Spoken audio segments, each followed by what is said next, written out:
Autocassette a le plaisir d'accueillir l'un des grands noms de la distribution automobile. Bonjour Olivier Lamirault. Bonjour Jean-François. Vous fêterez l'an prochain le 40e anniversaire du groupe Lamirault, une enseigne multimarque en région parisienne et en Normandie, on peut dire ça comme cela. Oui, région centre, plus que Normandie. Région centre, oui. Combien de concessions ? On a 27 points de vente et on représente 13 marques au sein de notre groupe. Un vrai groupe multimarque. La première concession, c'était une concession Renault, je crois que vous aviez 24 ans, c'est ça ? Exactement, j'avais tout juste 24 ans et c'était à Nogent-le-Rotrou. Ouais. Renault, Dacia, Alpine, Citroën, Nissan, Toyota, Volkswagen. Comment est-ce qu'on choisit ces marques quand on se lance dans la distribution automobile ? Pour vous, ça fait 40 ans. Hein.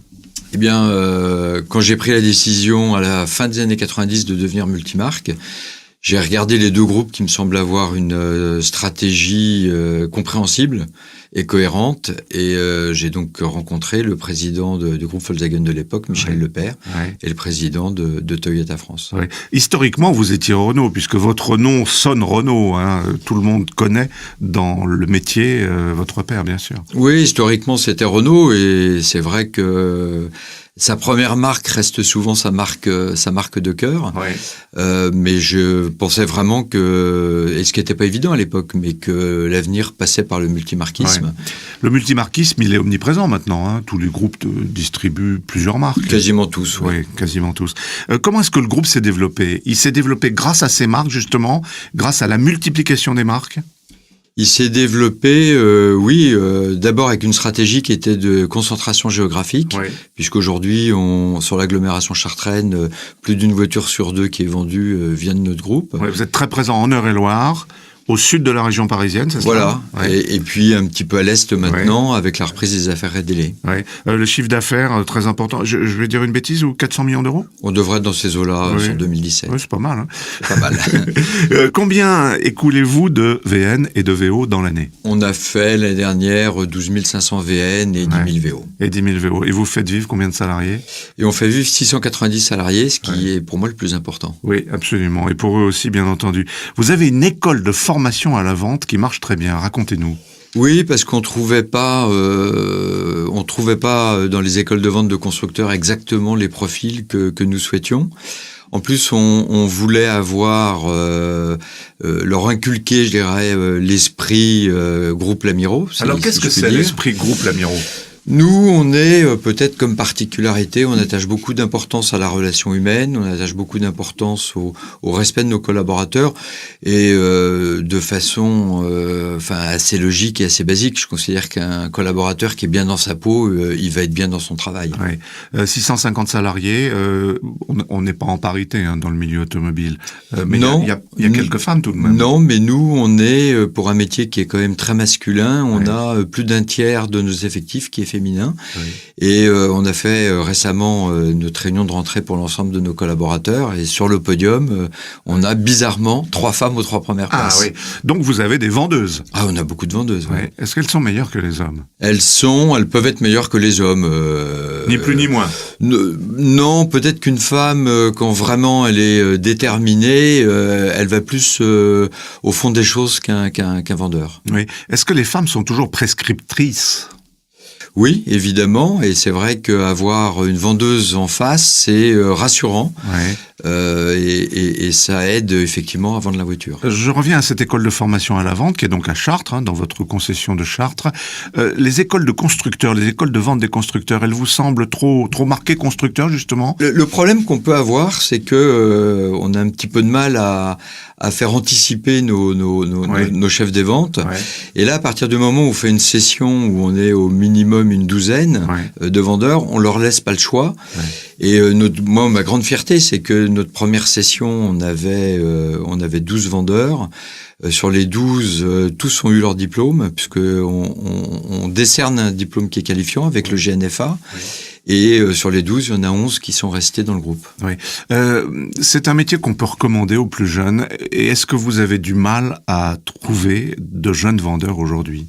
Alors, je pense qu'il faut vraiment, dans ce pays qui est très autophobe, arriver à faire changer l'image de l'automobile, et en particulier vis-à-vis des jeunes, leur dire que la technologie, elle est certes dans certaines startups, mais aussi dans l'automobile, avec toutes les révolutions qu'on va vivre dans les années à venir, et également dans la distribution.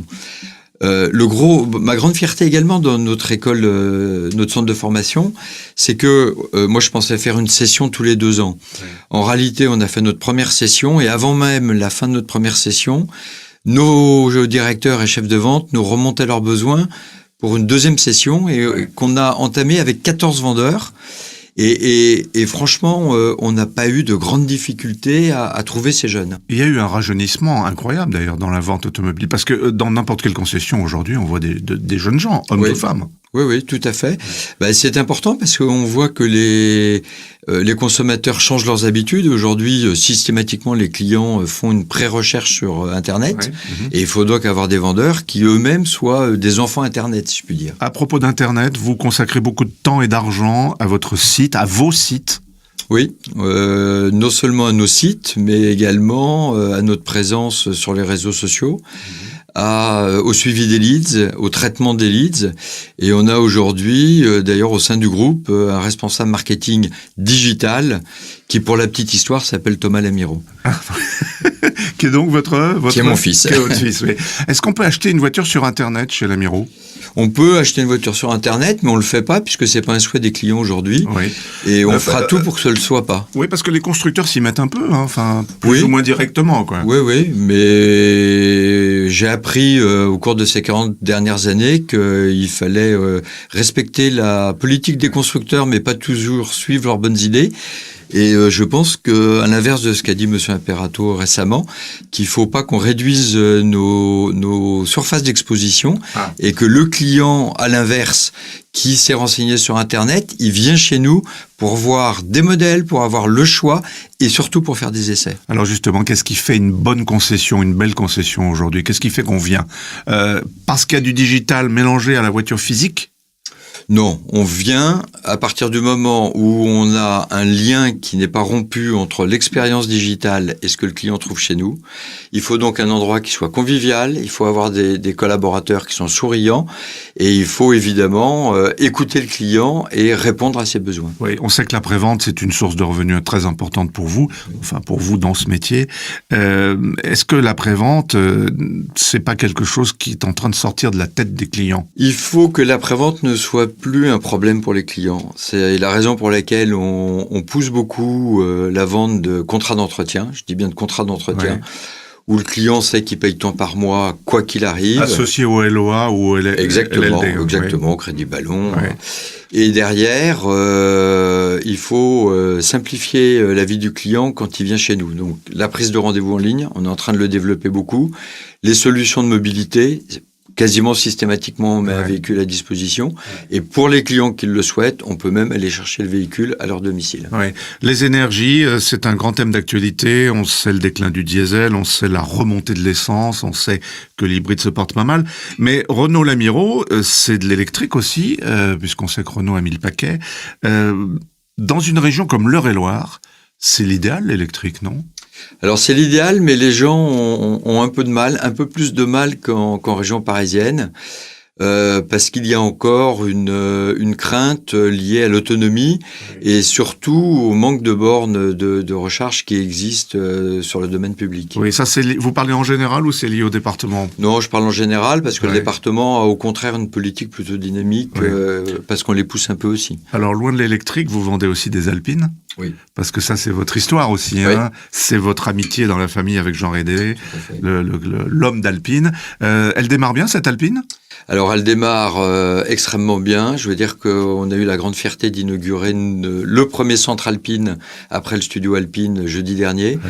Il est à Chartres aussi ? Non, il est à Brie-Comte-Robert pour 2 raisons. La première, c'est que l'affaire s'appelle Jean Rédélé. Et la deuxième, les premières Alpines à 106 étaient montées dans l'atelier qu'on a transformé en concession Alpine. Voilà. La voiture est fabriquée à Dieppe, c'est ça ? Elle est fabriquée à Dieppe, bien sûr. Dieppe, oui, donc elle est fabriquée en France, mesdames et messieurs. Le sport auto vous passionne toujours ? Toujours. Vous pilotez ? Alors, plus beaucoup, mais on aide un jeune pilote qui s'appelle Antoine Hubert, qui va nous accompagner d'ailleurs dans des sorties circuits avec nos clients, en particulier Alpine, et qui refait une saison cette année de GP3 en visant le titre. Vous aviez des responsabilités au CNPA, ça s'est terminé, c'est une page de l'histoire qui est tournée? C'était une page extrêmement enrichissante. J'ai pris beaucoup de plaisir à travailler au CNPA et avec les collaborateurs du CNPA.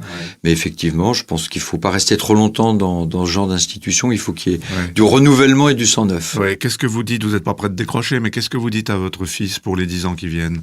Qu'il fasse ce qu'il a envie de faire dans la vie, ce que moi j'ai eu le bonheur de pouvoir faire.